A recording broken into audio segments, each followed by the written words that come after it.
बिस्मिल्लाहिर्रहमानिर्रहीम। अस्सलाम वालेकुम।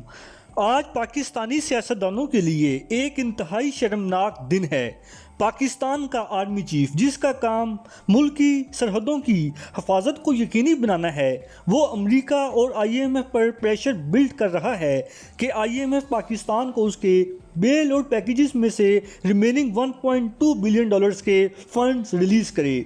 जबकि ये खबर किसी लोकल न्यूज़ एजेंसी ने नहीं दी, बल्कि जापान की famous news agency Nikkei Asia ने ब्रेक की थी, जिसके मुताबिक Pakistani army chief general Qamar Javed Bajwa ने रवां हफ्ते US deputy secretary of state Wendy Sherman से टेलीफोनिक रब्ता किया था, जिसमें जनरल बाजवा ने अमेरिका पर जोर दिया है कि वो IMF पर अपना इन्फ्लुएंस यूज़ करते हुए उस पर प्रेशर डालें कि वो पाकिस्तान के रिमेनिंग $1.2 बिलियन के फंड्स को रिलीज़ करे ताकि मुल्क को डिफॉल्ट के ख़तरे से बचाया जा सके।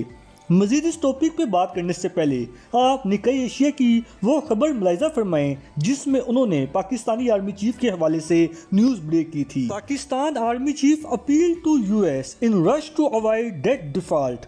चले, पाकिस्तानी आर्मी चीफ ने तो मुल्क को डिफ़ॉल्ट होने से बचाने के लिए अमेरिका से रब्ता कर लिया, लेकिन यहाँ सवाल ये पैदा होता है, क्या हमारी सिविल गवर्नमेंट इतनी नाअहल है जिसकी इंटरनेशनल लेवल पर कोई सुनने वाला नहीं, या फिर ministry of foreign affairs and finance में कोई एक भी ऐसा कॉम्पिटेंट ऑफिसर नहीं रह गया जो कि फिनांस एंड फॉरेन अफेयर्स के मैटर्स को प्रॉपर्ली हैंडल कर सके। वैसे तो हम अपनी हर छोटी से छोटी गलतियों का मलबा एस्टेब्लिशमेंट पर डालते हुए एक लम्हे की भी तखीर नहीं करते, और हाल ये है कि आज उसी इदारे के चीफ को पाकिस्तान की खातर अमेरिका के आगे हाथ फैलाना पड़ा। पहले जब एस्टेब्लिशमेंट सियासत में मुदाखलत करती थी तब भी उसी इदारे को बुरा कहा जाता था, और आज जब उसने खुद को न्यूट्रल रखने का फैसला कर लिया है तब भी हम उसको बख्शने के लिए तैयार नहीं। जबकि मेरी ज़ाती राय में भी पाकिस्तान का मफाद इसी में है जब हर इदारा अपनी हदूद में रहकर काम करेगा, क्योंकि जब भी किसी मुल्क में पॉलिटिकल इंस्टेबिलिटी होती है तब उस मुल्क की ना सिर्फ करेंसी डिवैल्यू होती है बल्कि उस मुल्क में day by day inflation rate भी इंक्रीज होता है। सिर्फ यही नहीं बल्कि IMF भी उस मुल्क को कर्जा देते हुए डरता है कि आया जिस गवर्नमेंट को हम फंड्स देने जा रहे हैं वो अपना टेन्योर भी पूरा कर पाएगी या कि उसको पहले ही हटा दिया जाएगा। और जब किसी मुल्क को इस तरह की गैर यकीनी सूरत हाल का सामना हो तो वो मुल्क कभी भी आगे नहीं जा सकता, बल्कि हर दिन के हिसाब से वो पीछे ही चला जाता है।